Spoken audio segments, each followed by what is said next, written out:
Now, once again, we are explaining what is meant by a perfect square. Now, how can you get a perfect square, or how can you determine that an expression is a perfect square?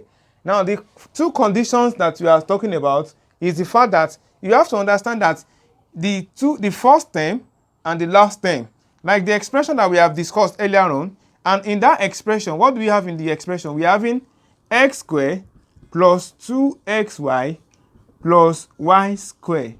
This is a perfect square because the square root, the factorization, when it is being factorized, the answer is x plus y squared. So when you find the square root of this, you are going to get x plus y. Now, under what condition can we say that an expression is a perfect square? Now, the condition number one that will make us to consider an expression to be a perfect square means that the first term, this is the first term, this is the first term, and this is the last term. The last term. Now, the square root of the first term, x squared, and the square root of the last term, y, the square root of y squared. That's what we have here. The first and the last term are perfect square. That means when you find the square root of x, you are going to get x. And when you find the square root of y, you are going to get y. So that means that x squared is a perfect square and y squared is a perfect square. And the condition is that the first term and the last term must be a perfect square. So that condition is being justified for this to be a perfect square expression. Now, the second, which is the most important part, is that now the square root, that means what you have as the square root, the product, twice the product must be what we have at the middle, or the middle time. Twice the product of the square root of the first and the last term. Twice the product of the square root of the first and the last term. The square root of the first term is x. The square root of the last term is y. Now, twice their product, that is 2xy. And that is what we have here. So that means that this expression is a perfect square. Now, when you want to factorize the following, now let's look at the condition that we have said under this perfect square. Now, the first one we are having x squared minus 8x plus 16. Now, the first condition, what is the first term here? This is the first term. This is the first term. What is the square root of the first term? The square root of x squared. And this is the last term. The last term. The last term. Now, what is the square root of the last term? Square root of 16. Now, the square root of x squared is x, while the square root of 16 is 4. That means that is the first condition is being justified. Now, the second condition is that twice the product of the square roots. Now, we find the square root of x squared to be x, the square root of 16 to be what? 4. Now, twice the square root of the product. What is the product of 4 and x? That is 4x. Then twice their product, and that is 8x. And that is what we have in here. So we're having this as minus 8x. Now, in that case, for us to factorize this expression, therefore, x squared minus 8x plus 16 is going to be that x minus 4 squared. X minus 4 squared will be the factorization of a perfect square. Now, let's apply the same thing to solve another question so that we'll get more understanding of it. Now, in this case, what do we have here? We are having 4a squared plus 12a plus 9. Now, in this case, what is the square root of the first term? This is our first term. First term. What is the square root of first term? That means 4a squared. Square root of 4 is 2. Square root of a squared is a. And this is the last term. Last term. The square root of 9 is 3. Now, as you can see. So, therefore, let's see now that what is now the product of the square root of the first and the last term? Their product is 2a times 3. 2a times 3.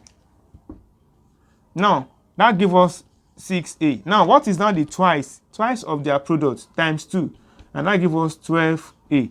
And that is what we have in the middle here. So, therefore, we can say that the expression for 4a squared plus 12a plus 9 is equals to 2 plus 3 squared. 2 plus 3, then you square it. So that is how we factorize that expression, provided that this expression that we are having for first and the second term are perfect square expression. So that is how we factorize it, because it's a perfect square expression. And last but not the least, which of the following are perfect square? Now, any of these expressions that justify the two conditions will be the perfect square expression. Now, how can we now look at that? We are going to look at the same concept that we have explained. The way we have explained the concept that we have here, so we are going to see that here now. Now, for A, which of the following are perfect square? Now, the first one you're having u squared minus 4u plus 49. U squared minus 4u plus 49. This is the first term. That's the first term. Now, what is the square root of u squared? And this is the last term. The last term. What is the square root of 49? The square root of u squared gives us u, and the square root of 49 gives us 7. Now, what is the product of their square root? And that gives us 7u. Then twice the product times 2. That's 14u. So 14u, this is not 14u, this is 4u. That means this expression is not a perfect square. It's not a perfect square. Now let's look at the second one also. Now, for the second question, you're having b. Now, in this second question, you're having, for b now, we're having 6x squared plus 13x plus 6. 6x squared plus 13x plus 6. Now, from here, you can see that you can even find the square root of the two terms, the first and the last term. So this expression is not a perfect square. Is not a perfect square. Now the next one is you're having c 2b squared plus 5b minus 7. Likewise, you cannot find the square root of this will not give us, it's not a perfect square. That's 2b squared. This one is going to be 2b root 2. And this is going to be root 7. So this does not give us a perfect square. So it's not a perfect square expression. Then the last there that we have, that's d. Let's solve the d. Let's verify that here.